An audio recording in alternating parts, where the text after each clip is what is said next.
Bharatiya Janata party का प्रमुख agenda नफरत रहता है, ये तो सब जानते हैं जी, जो भी समझदार लोग हैं।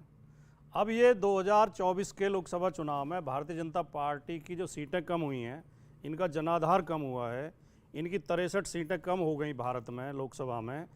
मोदी जी की जीत का अंतर 1/3 रह गया, 5.5 लाख से 1.5 लाख पे आ गए। तो इससे ये बड़े असमंजस में हैं कि क्या कट्टरता को बढ़ावा दें या कट्टरता को छोड़ें, नफरत की राजनीति को छोड़ें या नफरत की राजनीति को और मजबूत करें, हिंदू मुसलमान करना बंद करें या हिंदू मुसलमान और ज़्यादा करें। ये असमंजस में है, अभी निर्णय नहीं कर पा रहे। इनके कुछ नेता बयान देते हैं कि नहीं हम सब भाई भाई हैं, मिलकर रहना चाहिए। दूसरी तरफ शुभेंदु अधिकारी कहते हैं कि नहीं अब सबका साथ सबका विकास की जरूरत नहीं है, जो हमारे साथ हम उसके साथ। अब ये जो हिमंत विश्व शर्मा का जो कहना है, देखिए बाल विवाह गलत है। हिमंत विश्व शर्मा ने कुछ डेटास दिए हैं, कुछ फैक्ट्स भी दिए हैं। नहीं, फैक्ट कहां से दिए? 2011 के बाद तो जनगणना ही नहीं हुई देश में। 1951 मोदी जी ने इस देश में पहली बार, जब से जनगणना की शुरुआत हुई है जी, पहली बार ऐसा हुआ है कि 10 साल के बाद जनगणना नहीं हुई है। वरना तो चाहे कभी महामारी रही हो, चाहे युद्ध रहा हो, 71 में हम पाकिस्तान के साथ युद्ध लड़ रहे थे, इसके बावजूद 71 में जनगणना हुई थी। जनगणना कभी नहीं रोकी गई है। चलिए, आप पहली बार मोदी जी की सरकार ने नफरत वाला एजेंडा 1, 2, 3 कौन से नजर आ रहे हैं? जब हमारे पास जनगणना के आंकड़े ही नहीं है, हमें पता ही नहीं है किसकी आबादी घटी किसकी बढ़ी, तो हिमंत विश्व शर्मा के मन की कल्पना है, केवल इन्हें नफरत फैलानी है, इसलिए हम कह रहे हैं कि इनका नफरत का एजेंडा है।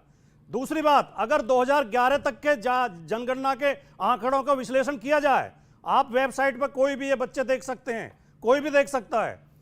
आप कहने का प्रयास कर रहे हैं कि डेमोग्राफिक बदलाव हुआ ही नहीं है हिंदुस्तान में किसी भी। मैं जो कह रहा हूं, मैं बता रहा हूं, उसी एग्री करते हैं डिसएग्री करते हैं? उसी संदर्भ में बोल रहा हूं जी। हिंदू जनसंख्या वृद्धि दर कम हुई है, लेकिन मुसलमानों की जनसंख्या वृद्धि दर उससे ज्यादा कम हुई है।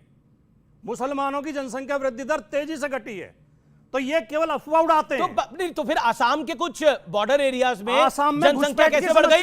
बंगाल के बॉर्डर एरिया में जनसंख्या कैसे बढ़ गई? देखिए, ये क्या कहते हैं, मुसलमान 4 शादी करते हैं, 24 बच्चे पैदा करते हैं। आप सर्वे कराइए कितने मुसलमानों के घर में 4 बीबी हैं। 1000 में से 1 आदमी नहीं मिलेगा आपको जिसके घर में 1 से ज्यादा पत्नी होंगी। इस तरह फर्जी बातें उड़ाते हैं। ठीक है, आसाम की जो समस्या है वो घुसपैठ की समस्या है, ना कि मुसलमानों की वजह से वहां पे आबादी बढ़ी है, सरकार की विफलता की वजह से। बांग्लादेश से जो आ रहे हैं वो घुसपैठिए कौन है? उसमें सरकार की विफलता है। किसकी सरकार? सरकार किसकी है आप ही बताओ।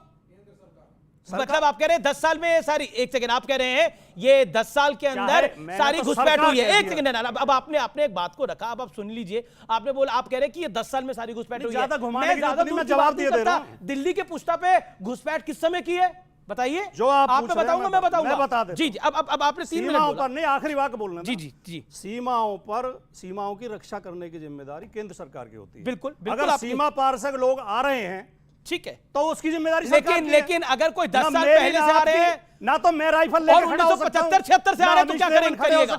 गौरव जी, मेरा प्रश्न बड़ा सीधा है। आप नफरत फैला रहे हैं और ये प्यार बढ़ा रहे हैं, और राहुल जी तो मोहब्बत की दुकान खोल के बैठे हैं। हाँ हाँ।